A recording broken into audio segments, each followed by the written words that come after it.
The clock on the bedside table read 3 a.m. For most of Birmingham, Alabama, the city was draped in a deep, peaceful stillness. It was a time of dreams, of rest, of silence. But for a mother, that silence was abruptly shattered by the chilling buzz of a phone. A small, insistent vibration that felt out of place. A disruption that carried an invisible weight. She checked it, half asleep, and in the harsh glare of the screen, a message from her daughter sliced through the haze of the early morning. It was from Mahogany Jackson, her 20-year-old daughter, a vibrant young woman who should have been at home, safe in her bed. But the words on the screen were not a simple check-in. They were a frantic, digital scream for help. A message that ripped the heart from her chest and left her gasping for breath in the quiet of her home. The texts spoke of terror, of a terrifying ordeal she was enduring. They signaled that she was being held against her will, repeatedly assaulted, and in mortal danger. In the dark, lonely hours of her torment, Mahogany's messages were an act of profound bravery. A refusal to be silenced, a defiant cry in the face of an unfathomable evil. She was fighting back, using the only weapon she had left to tell the world what was happening to her. Her frantic texts were an act of raw courage. While her body was being subjected to the most brutal forms of violence, her spirit refused to surrender. With a trembling hand, she left a digital breadcrumb trail, a desperate attempt to create a record of her horrifying reality. She was telling the world, "I am here, and I am not okay." This was her final act of agency, a testament to her fighting spirit that defied her captor's control. But tragically, help didn't arrive in time. The very act of sending those messages, of fighting back, sealed her fate, and her life was brutally taken on a remote, desolate road. What kind of monstrous cruelty would lead a group of people to inflict such suffering on another human being? And how did a young woman's final, desperate act become the key to unraveling a conspiracy that would shock a nation and bring her killers to justice? Her story is a painful reminder that even in the face of sheer barbarism, the human spirit can find a way to fight back. This is Say Her Name, a space where we honor the lives and tell the stories of Black women whose cases deserve more attention, whose legacies deserve to be remembered. We are here to ensure that Mahogany Jackson is not just another victim, but a powerful voice against the violence that threatens the vulnerable every day. Her story, filled with both immense tragedy and immense bravery, forces us to confront uncomfortable truths about our world. To help us amplify these crucial stories, please subscribe to our channel, and let us know in the comments below. Where are you watching from? Your presence in this conversation makes a powerful difference. To truly understand the horror of what happened to Mahogany Jackson, we must first look beyond the headlines and the harrowing details of her death. We must see her not as a victim, but as a person, a daughter, a friend, a young mother whose life was as rich and full of potential as any other. The tragedy of a murder is not found in the violent act itself, but in the immeasurable loss of the future that was stolen. Mahogany's story begins in the heart of Birmingham, Alabama, a city that was not just her home but a part of her very identity. She was born into a close-knit family, a vibrant support system that nurtured her spirit and grounded her with a sense of purpose. From a young age, she was known for her quiet strength and a compassionate spirit that drew people to her. Her family remembers a girl who was always ready to lend a hand, a shoulder to cry on, or a listening ear. She carried herself with a grace and resilience that belied her young age, navigating the everyday challenges of life with a maturity that was admired by all who knew her. Her roots in the community were deep, and they were the source of her unwavering courage. But the most defining chapter of Mahogany's short life was her role as a mother.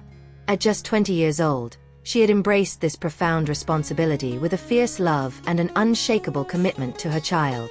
Motherhood wasn't a burden for Mahogany. It was a blessing, a powerful purpose that fueled her every decision. Her days were a testament to this love, filled with the quiet, joyful moments of building a future for her child. She was dedicated to providing a life filled with security, happiness, and opportunities that she herself may not have had. Her child was the sun in her sky, the reason for her every dream and aspiration. This was a young woman who wasn't just living for herself. She was building a legacy, one day at a time, for the person who mattered most in the world. Mahogany's dreams were as big as her heart. Friends and family speak of her as someone with immense untapped potential. She had aspirations that stretched far beyond her circumstances, a vision for a better life that she was actively working to achieve. She was a hard worker, a person who understood that success was not given, but earned. Whether it was a new job, a potential educational pursuit, or a personal goal, Mahogany approached every ambition with a quiet determination. She had a way of turning challenges into stepping stones, a quality that inspired those around her.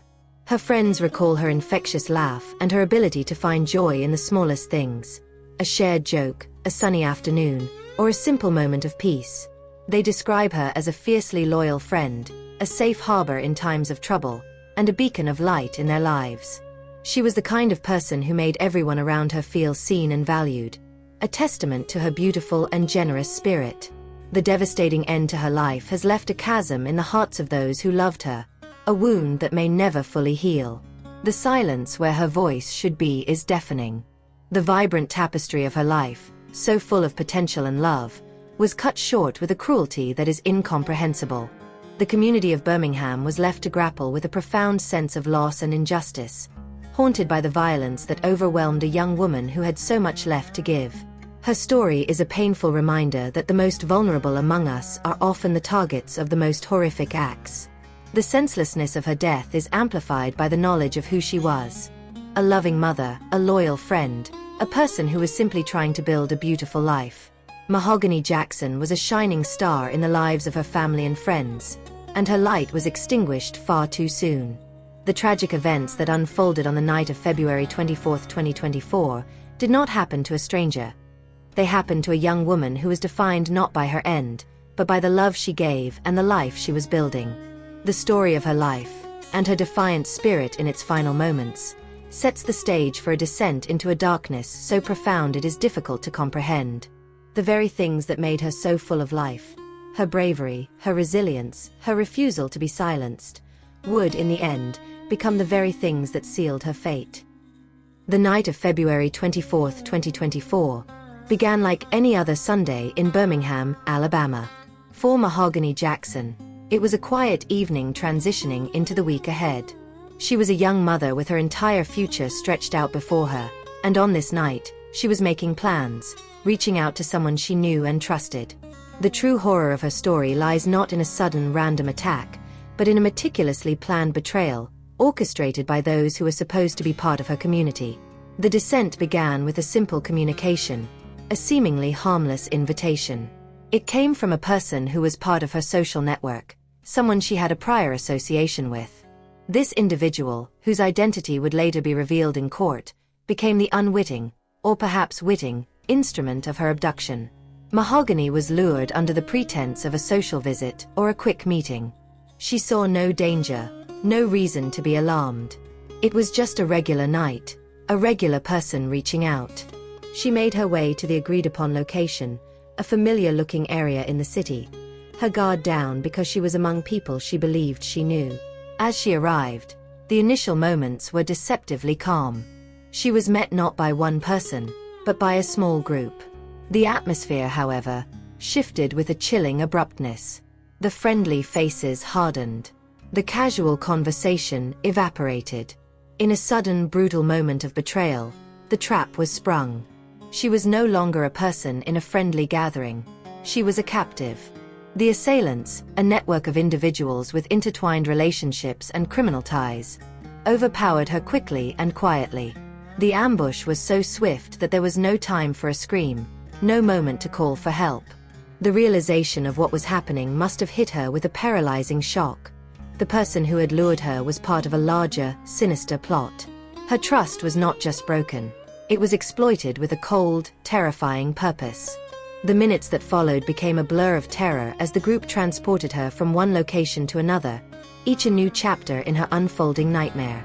She was taken to various confined spaces where she endured hours of unimaginable torture and repeated sexual assault.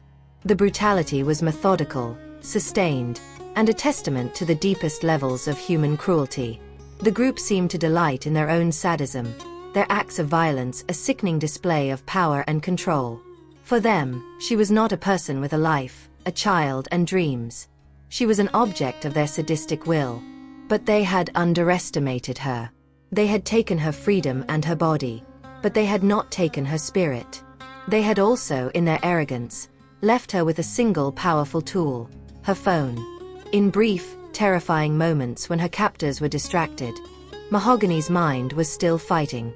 She understood with a chilling clarity that her only hope lay in her digital lifeline. With a trembling hand, she began to send messages to the one person she knew would understand the gravity of her situation and act with the fierce urgency of a mother's love, her own mother. Her texts were not just desperate pleas. They were a brave and meticulous digital record of her dire situation. She was providing a roadmap, an eyewitness account of her terrifying reality. The messages painted a fragmented, horrifying picture, speaking of her confinement, her torment, and her desperate need for help. They were a powerful act of defiance, a way of asserting her humanity in a place where it was being stripped from her with every passing second. They were her way of saying, "I am here. Find me. I am not okay." But as those messages went out into the dark night, they were also being seen by the very people who were holding her captive. Her assailants, who had planned every detail of their vile crime, had failed to account for her bravery and resilience. When they discovered her messages, their fear of being caught transformed into a violent, vengeful rage. They saw her texts not as a cry for help, but as a direct challenge to their absolute control. It was in those final chilling moments that a new and sinister decision was made. Investigators believe the assailants, enraged by her defiance and her refusal to be silenced, made a chilling choice: to ensure her silence permanently. This wasn't a crime of passion or a moment of insanity. It was a cold, calculated act of finality, a way to erase the evidence, to shut her up for good. They dragged her to the furthest, most desolate place they could find on the outskirts of Birmingham, a remote site ominously known as Dead Man's Road. It was a place of shadows and isolation, a perfect spot for a final, cowardly act. And there, with her back to them, Mahogany Jackson was shot. A young woman with a whole life ahead of her, a mother who was fighting desperately to get back to her child. In a single, brutal moment, her life was taken. Her body was later discovered by a bystander, a grim and silent testament to the evil that had taken place. The discovery set in motion an intense and sprawling police investigation. The scene was bleak and heartbreaking, but it held a powerful truth. Her courage had left a trail. The texts to her mother were the key that would unlock a terrifying conspiracy. They would give law enforcement a crucial timeline, a digital footprint that would allow them to retrace her final brutal hours. But even as investigators began to piece together the events of that fateful night, a shocking discovery was waiting for them. A piece of evidence so brazen, so chilling, it would leave no room for doubt about the sheer brutality of this crime. The people who had taken her, tormented her, and ended her life were not satisfied with just their power over her. They had documented it. They had recorded parts of their heinous crime on their own cell phones. This was not a mistake. It was a trophy. A brutal, sickening record of their evil. The ultimate proof that this was not a moment of passion, but a planned, deliberate act of barbarism. The police had a roadmap to the crime, thanks to Mahogany's brave messages. But now, they had something more.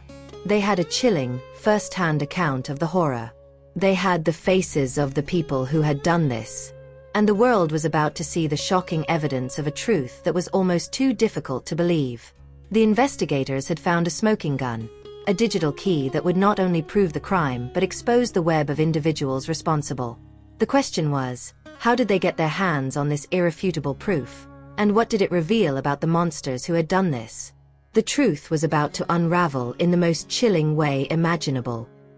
In the cold, clinical world of police work, cases are built brick by brick with evidence, witness statements, and forensics. But for the detectives in Birmingham, the case of Mahogany Jackson felt different.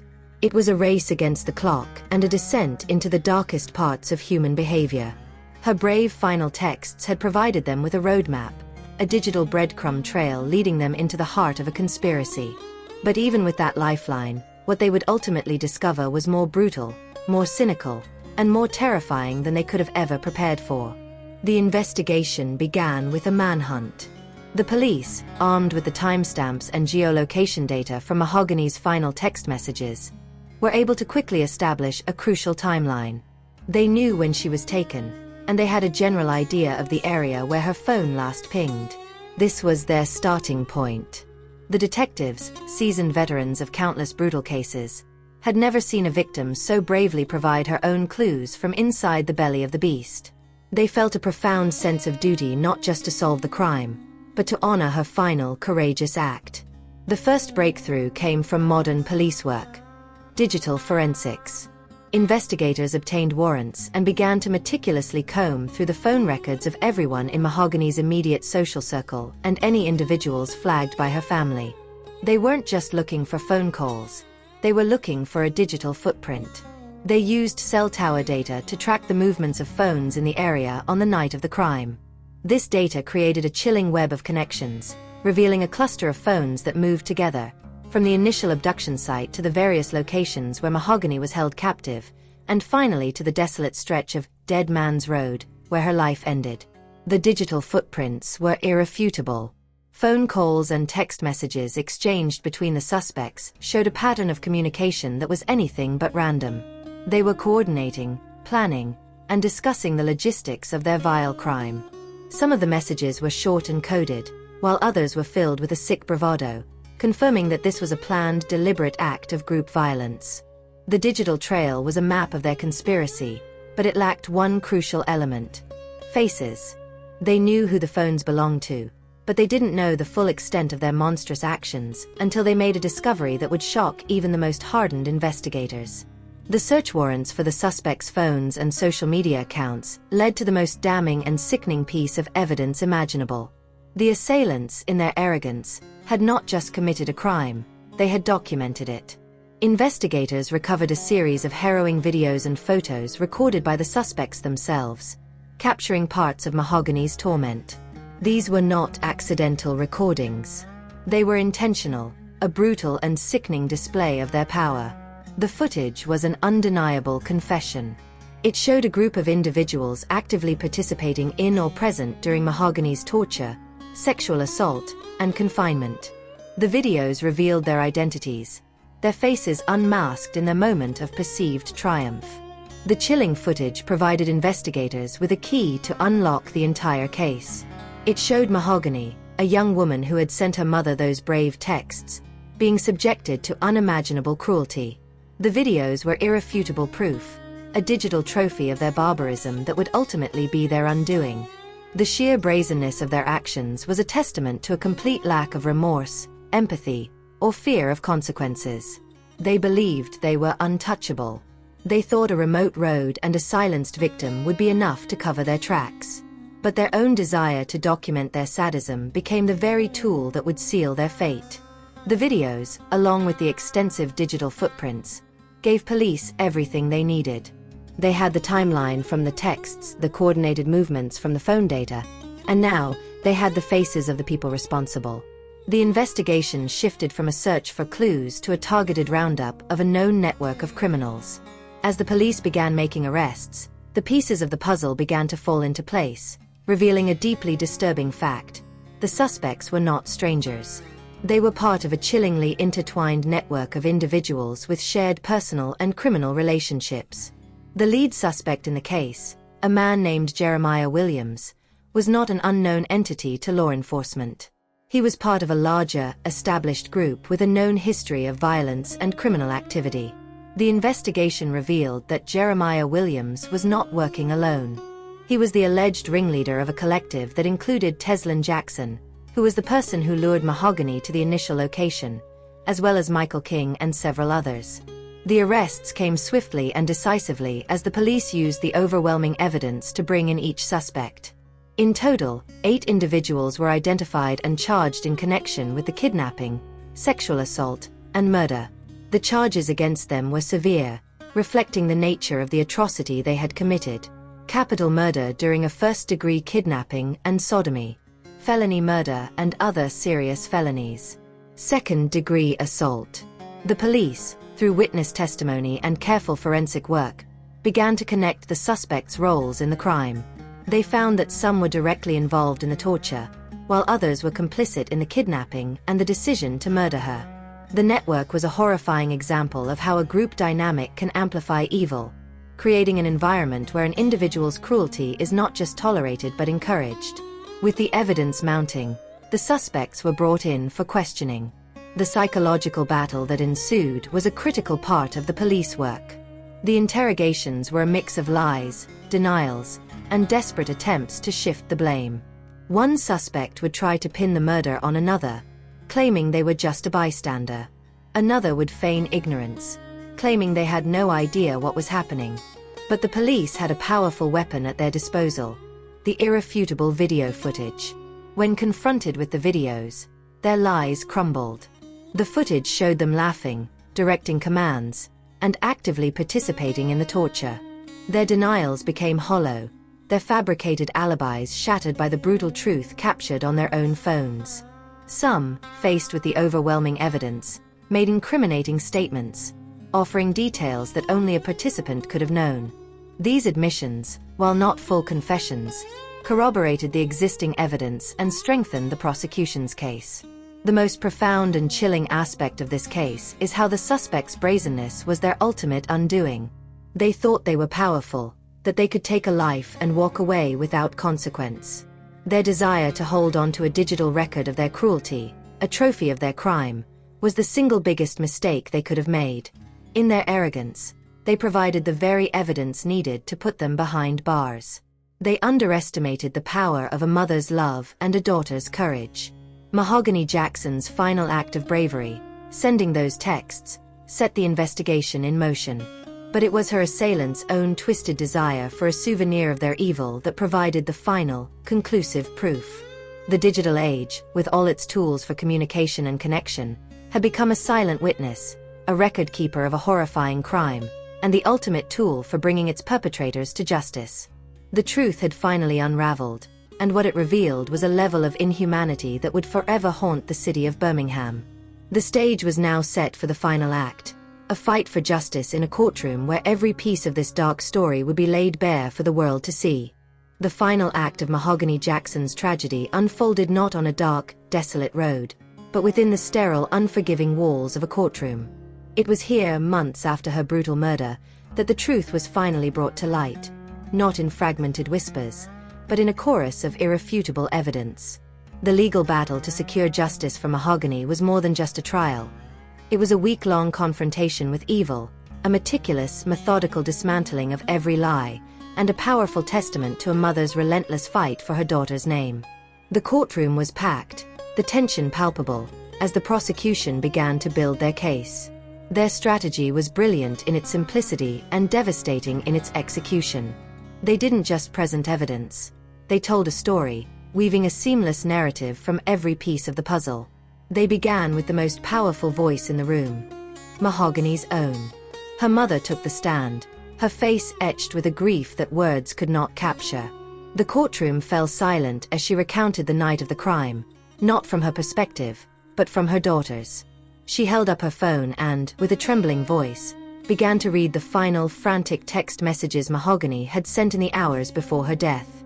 The words were a digital echo of a daughter's terror and a mother's helplessness.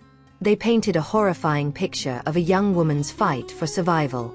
The jury, the judge, and even the accused watched, some with blank faces, others unable to look away, as the final, desperate pleas for help filled the air. This emotional testimony was the foundation of the prosecution's case, a chilling, personal truth that no amount of legal maneuvering could erase. But the most damning moment of the trial came when the prosecution introduced the video evidence recovered from the suspects' phones. A large screen was set up, and the prosecutor, with a quiet, steely resolve, warned the court that what they were about to see was deeply disturbing. What followed was a moment of utter horror. The raw, unedited footage played, showing the torture, confinement, and brutalization of Mahogany. The videos were not just evidence. They were a chilling, first-person confession. Gasps were heard throughout the courtroom. Jurors struggled to maintain their composure. The defendants, who had sat with an air of cold indifference, finally showed signs of cracking, their faces twisting with a dawning realization that their own depravity had become the ultimate witness against them. The prosecution's case was a masterclass in proving a conspiracy. They methodically connected every piece of evidence, showing how it all pointed to a single horrifying truth. They presented the digital trail from the cell tower data, showing a clear, choreographed movement of the suspect's phones from the initial lure to the remote site on Dead Man's Road. They used the video footage to show not just who was there, but what each person's specific role was.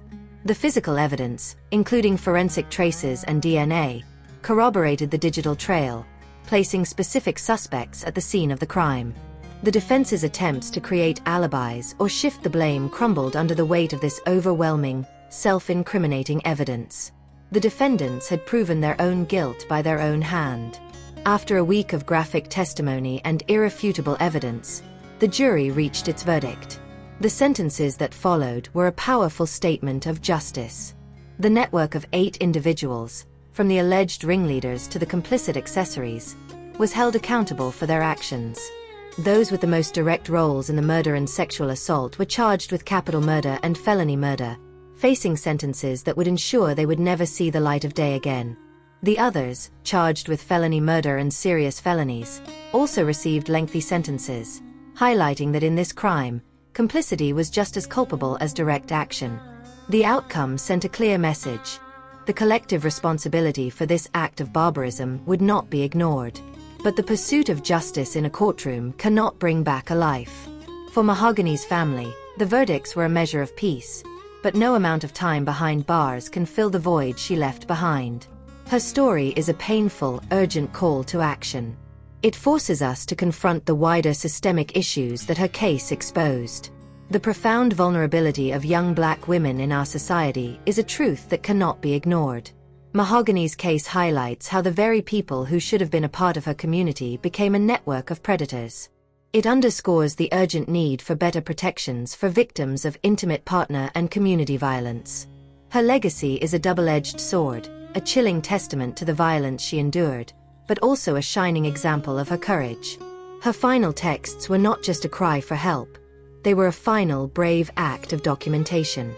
In a world where crimes are often committed in the shadows, Mahogany found a way to leave a digital record, a testament that has now become a powerful tool for law enforcement and a symbol of resilience. Her story teaches us that technology can be a weapon of both destruction and liberation. Mahogany Jackson's death should not be in vain. Her legacy is a plea for justice and a powerful reminder that we, as a society, have a collective responsibility to protect the vulnerable.